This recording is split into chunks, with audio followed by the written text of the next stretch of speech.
Hello दोस्तों, dictation start होगी 3 second बाद। स्टार्ट। उपाध्यक्ष महोदय, स्वाधीनता के पश्चात देश में सार्वजनिक क्षेत्र का उदय मुख्य रूप से इस लक्ष्य से हुआ कि विशेष महत्व के उद्योगों के विकास का दायित्व सरकार संभाले।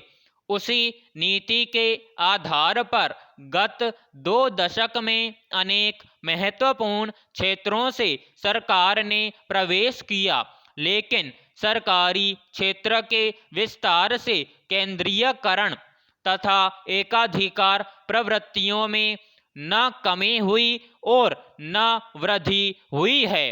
आर्थिक शक्ति के केंद्रीयकरण को रोकने का सबसे अच्छा तरीका कर भार है, लेकिन हमारे यहाँ की कर व्यवस्था से वह लक्ष्य कृषि आय पर कर मुक्ति तथा अविभक्त हिंदू परिवार के कारण पूरा नहीं होता।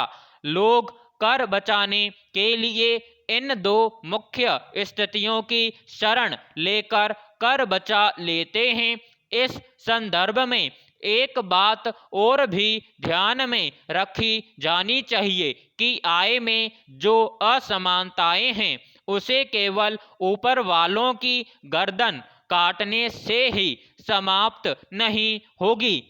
असमानता मिटाने के लिए हमें उत्पादन बढ़ाना होगा ताकि का जीवन स्तर ऊंचा हो सके।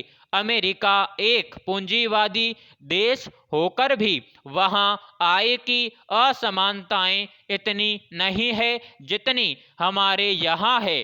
यहाँ तक कि सोवियत संघ में आय की असमानताएं अमेरिका से ज़्यादा है।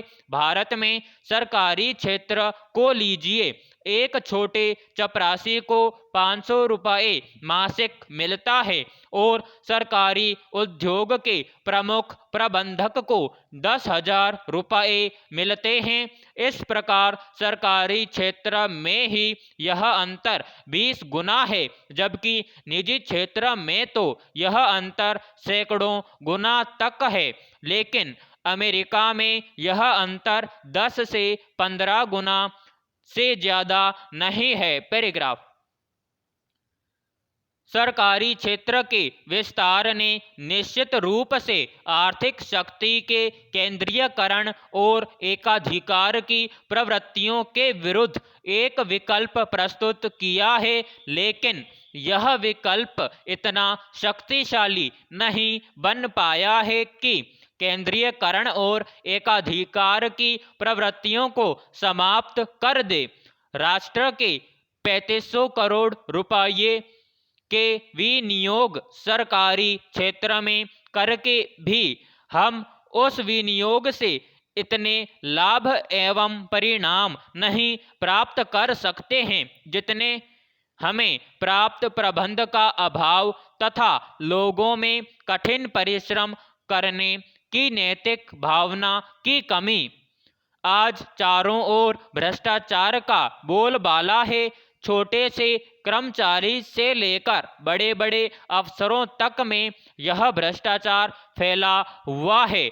आयोजित काम कराने के लिए भी घूस देनी पड़ती है, तभी वह कार्य होता है, नहीं तो लोगों को परेशान किया जाता है। लोग अपनी इच्छा से घूस नहीं देते, बल्कि ऐसा करने पर उन्हें मजबूर किया जाता है। इसको दूर करने के लिए कुशल प्रबंध तथा लोगों को नैतिक बनाए जाने की आवश्यकता है। विराम समाप्त।